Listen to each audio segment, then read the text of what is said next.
اللہ کا قانون کچھ اور ہے۔ فرمایا تمہاری خواہشات کے مطابق اللہ کے فیصلے نہیں بدلتے کہ آپ جو مرضی کریں اور دل میں یہ خواہش رکھیں کہ ہم تو پاکستان کے رہنے والے ہیں، یہ پاک لوگوں کے رہنے کی جگہ ہے، یہ کلمے کے نام پہ بنا ہوا ملک ہے، اس کا مطلب لا الہ الا اللہ ہے۔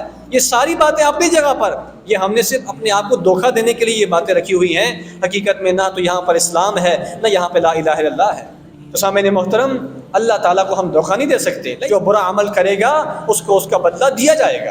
اور اللہ فرماتے ہیں قرآن پاک کے اندر کہ تمہیں جو مصیبتیں پہنچتی ہیں، جو تکلیفیں آتی ہیں، یہ تمہارے اپنے ہاتھوں کی کمائی ہے۔ اللہ تعالیٰ تو بہت رحم کرنے والی ذات ہے، اللہ بہت شفقت کرنے والی ذات ہے، مہربان رب ہے۔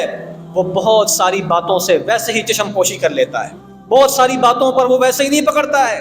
آپ کا رب تو بڑا بے نیاز ہے، بہت معاف کرنے والا ہے، بہت بخشنے والا ہے۔ اگر وہ لوگوں کو ان کے گناہوں کی وجہ سے فوراً پکڑنا شروع کر دے، ان میں سے کوئی بندہ باقی نہ بچے، کوئی بندہ باقی رہنے کے قابل نہیں ہے۔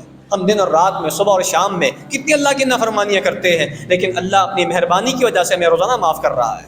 لیکن بعض لوگ اللہ کے غضب کا شکار ہو بھی جاتے ہیں، بعض لوگ اللہ تعالیٰ کے شکنجے میں، اللہ تعالیٰ کے غضب کا شکار ہو بھی جاتے ہیں۔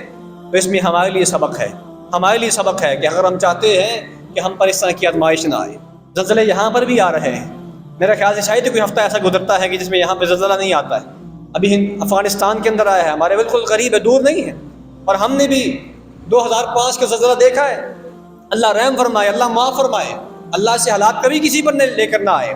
سامعین محترم، اللہ کو ناراض کر کے ہم کبھی بھی خوشحال نہیں رہ سکتے۔ اللہ نے اس آیت کے آخر میں خلاصہ بیان کر دیا، اللہ تعالیٰ بندوں پہ ظلم کرنے والا نہیں ہے۔ اللہ بندوں پہ ظلم کر کے کیا کرے گا؟ اللہ کو بندوں کے ساتھ تو پیار ہے، اللہ تو بندوں پر رحمت کرتا ہے۔ یہ تو بندے خود اپنے آپ پر ظلم کرتے ہیں، ولیکن کانوا انفسہم یظلمون، فرمایا کہ لوگ خود اپنے اوپر ظلم کرتے ہیں۔ اس ظلم کا نتیجہ یہ نکلتا ہے جو سیلابوں کی صورت میں ہے، زلزلوں کی صورت میں ہے، زمین میں دھنسانے کی صورت میں ہے۔